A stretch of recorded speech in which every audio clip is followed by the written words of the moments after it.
What defines someone as a villain? What is it about them that tells a player that they are nothing but evil? Does it come down to their beliefs, motivations, or just because a bad guy has to exist? Does a certain character in your game go on and on about how the world is imperfect? Chances are, if you hear that, they probably have some evil scheme up their sleeves. Because, let's face it, anyone who says that shouldn't be trusted. There are many times where someone isn't as evil or villainous as the game might imply. Usually it comes down to the perspective of the main character. No one is bad for the sake of being bad. There's always a motive behind their actions. Because of this, if you ever try to look at it from their point of view, it might suddenly change what you think about them. This all applies in today's topic because when I was playing Link's Awakening, the story got me thinking. Does a villain really exist in this game? That is what I am going to try and answer today. Like my last video on this game, there are going to be massive spoilers throughout this analysis. So if you don't want certain parts of Link's Awakening spoiled for you, this is your last chance to click off of the video.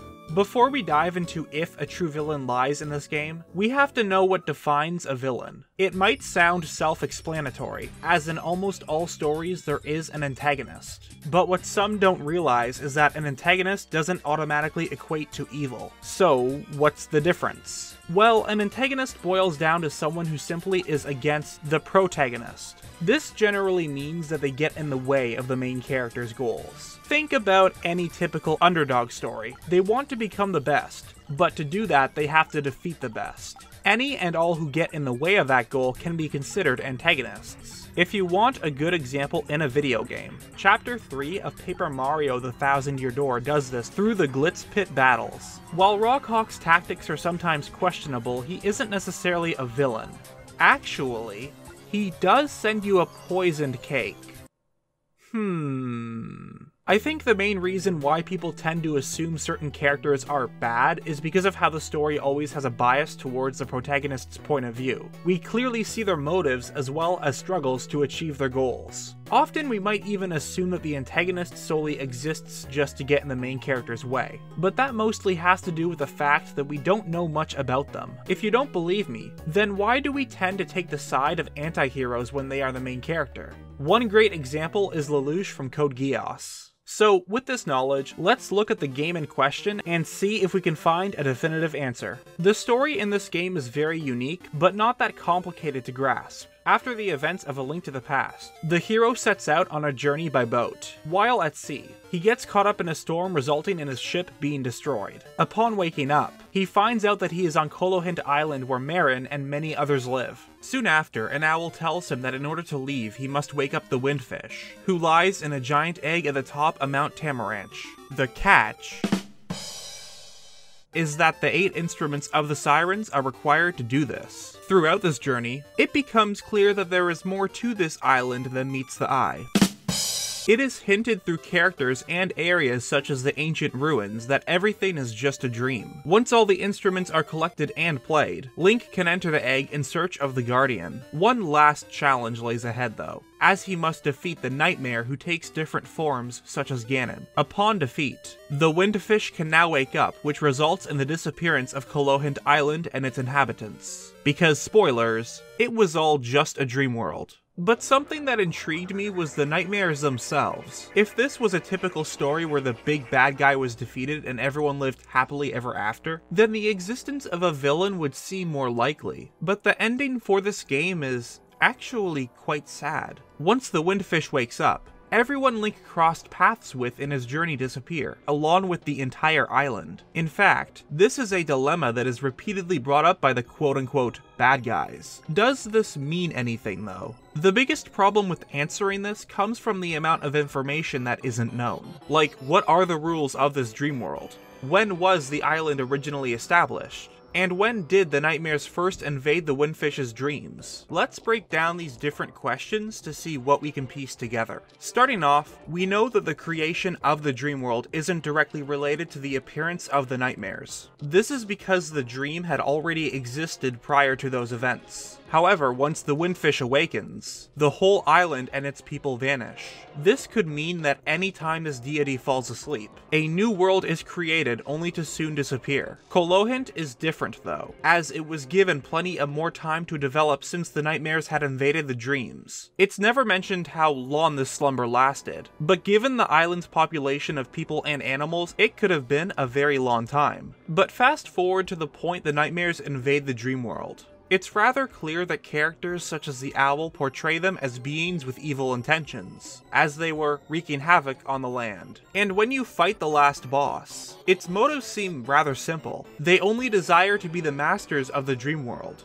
It does seem like something an evil being would want, though when you look at it as a whole, the reasons for doing this might have been less malicious than you thought. This all has to do with the fact that, in the end, the world vanishes. So, what are the real motives here? Well, first of all, let's look at what a nightmare is. At its most basic, nightmares are frightening or unpleasant dreams. This means that a nightmare can solely exist within, well, a dream. So, what if the motives behind these beings was simply one of survival? Was the windfish put to an eternal slumber so that the nightmares wouldn't perish? Their actions would make a lot more sense, especially when you compare them to organisms such as parasites. But what about the monsters around the land? Well, a very interesting thing is said by the owl near the beginning of the game. So you are the lad who owns the sword. Now I understand why the monsters are starting to act so violently.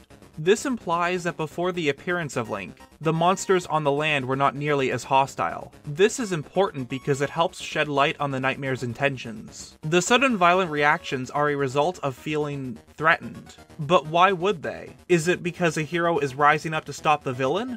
Not quite. It's all to simply prevent the windfish from being woken up. Because once that happens, them, along with all of Colohint Island, will cease to exist. Something that always confused me was a quote coming directly from the owl.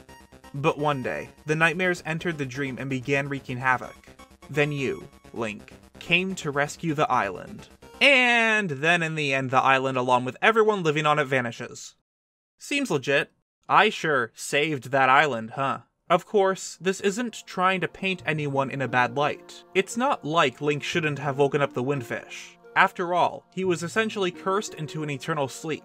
But this does bring up an interesting sense of morality in the game. Because on one end, you want to help the windfish by defeating the parasitic nightmares. But on the other hand, it will result in the destruction of the island and the people you met with on your journey. But does that really matter? After all, the citizens were supposedly created within the dream. They don't really exist. When you talk to one of the kids on the island, they say, "Dude, you're asking me when we started to live on this island? What do you mean by when?" Whoa, the concept just makes my head hurt. Which again proves that these characters don't have a beginning.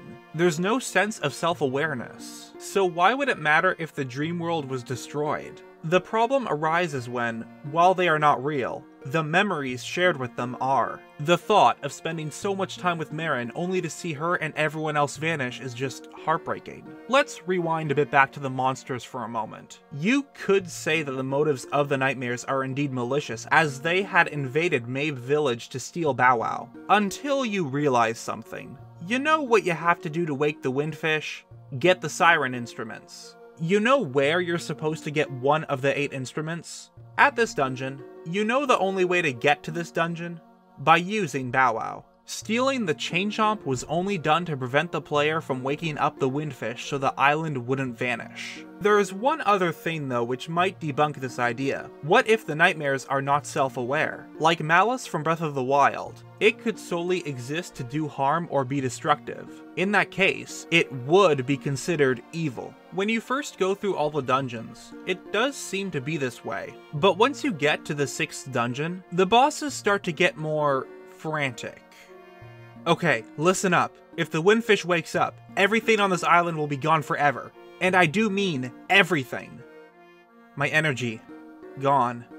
I lost. But you will be lost too.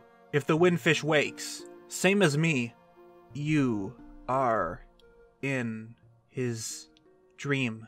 Why did you come here? If it weren't for you, nothing would have to change. You cannot wake up the windfish. Remember, you too are in the dream. These statements have an even heavier tone set since the nightmares think Link was created within the dream. They don't know that he'll end up surviving due to not being a part of the world. But this also means that the nightmares are self-aware while everyone else on the island isn't.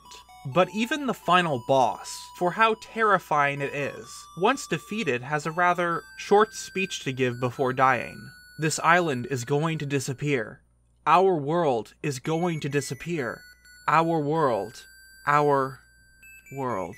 That seems like a rather non-aggressive choice of final words to say, but that's the thing. The nightmares aren't really evil or a villain. They are just creatures that want to survive and live on the island known as Kolohint. But if they aren't the villain, then who is? Well, it's rather obvious when you look at it. The one with the real evil intentions. The one that exists to solely destroy the peace and harmony of the world is you. Be honest, how many people went right to the comments to type up an angry message about how stupid that statement was? Don't worry, I'm not gonna pull the whole "the bad guy was you all along" theory. But seriously, does a villain exist in this game? Given all the information I presented in this video, I personally don't think there is. Like I said before, it all comes down to the perspective of a story. If instead the game was told from one of the Islanders' points of view, who knew that the waking of the Windfish would result in their disappearance, then Link might have been seen as the villain. But of course, it all comes down to what you think.